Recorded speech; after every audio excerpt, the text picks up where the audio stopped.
Hi, I'm Maz Hedgehog, and I am really thrilled to be doing this little interview for the Lighthouse Bookshop's subscription box regarding Tell Me Who We Were Before Life Made Us, the anthology I edited for Three of Cups Press last year.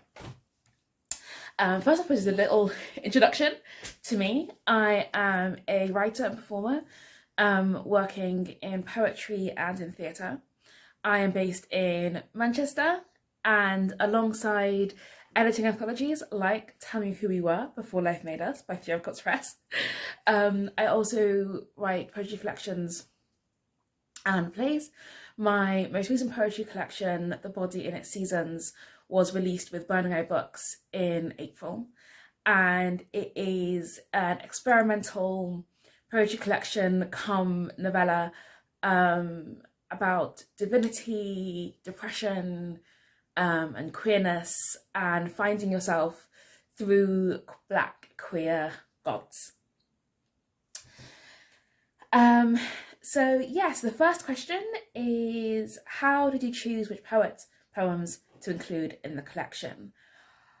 With great difficulty. We were fortunate enough to get over 200 submissions, most of them including 3 different poems. And so I think I went in with a really open mind. I went in very much just trying to think about, what kind of a vibe I wanted for the collection. It is about myths and about imagined histories and about who we think we are and who we tell ourselves we are. And so I was looking for stories that I hadn't read before, things I hadn't seen before, things that had a really interesting perspective. And so I kind of whittled down from just stuff that, captured my imagination, things that I thought were interesting, went down to that. And then from there, it was about matching stuff that I thought would work well together. Things that complemented each other, was giving a wide range of perspectives. I wanted a good mix of dark and light, of, optimistic and pessimistic, joyful and painful.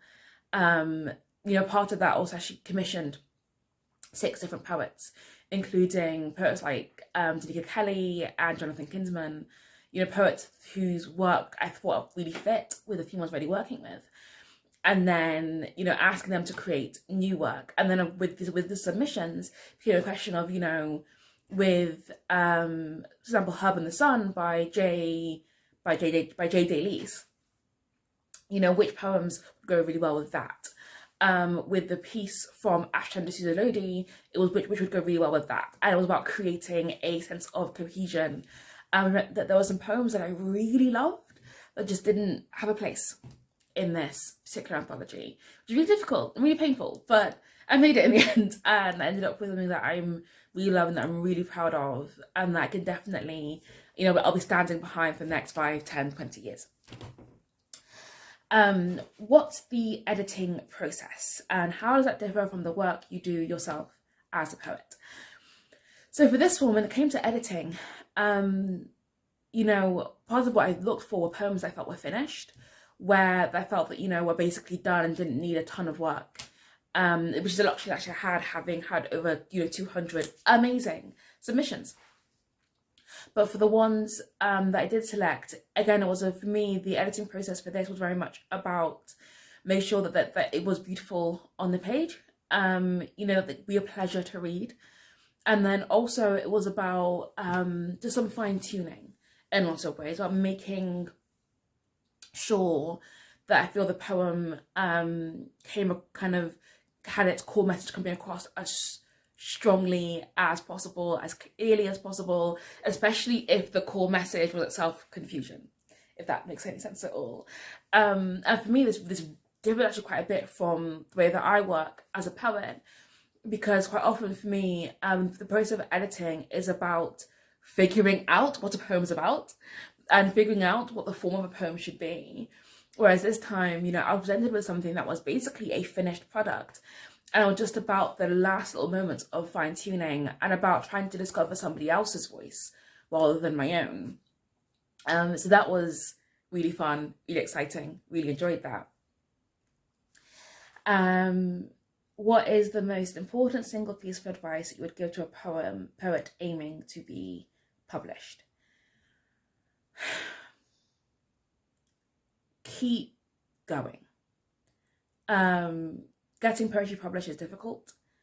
You know, getting poetry published in a way that's financially sustainable, even more difficult.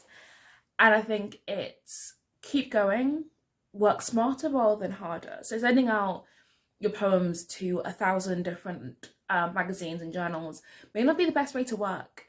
You know, get to know the landscape and get to know the places where you think your work would fit well. And then when you get rejected, keep going and keep going, because it takes a long time to get a yes. And kind of even as your career progresses, you will still hear no a lot more than you'll hear yes. But you send out 100 submissions, you only get 1, 2, 3 yeses. Those 1, 2, 3 yeses are how you get your next gig and your next gig and your next gig. And so, you know, yeah, keep going, keep trying, work smarter, not harder. I hope that's helpful. I think it's really difficult to give advice because everybody works differently and everybody's path is different. So yeah, that was the questions from Lighthouse Bookshop. I really enjoyed answering those. Yeah, I am Maz Hedgehog. You can find me on social media, on Twitter, Facebook, TikTok, at Maz Hedgehog. I tweet too much. I spend way too much time on TikTok. And you can get the Body Unit seasons directly from Burning Eye Books from our website at mazhedgehog.com or from your favourite poetry queer bookshop.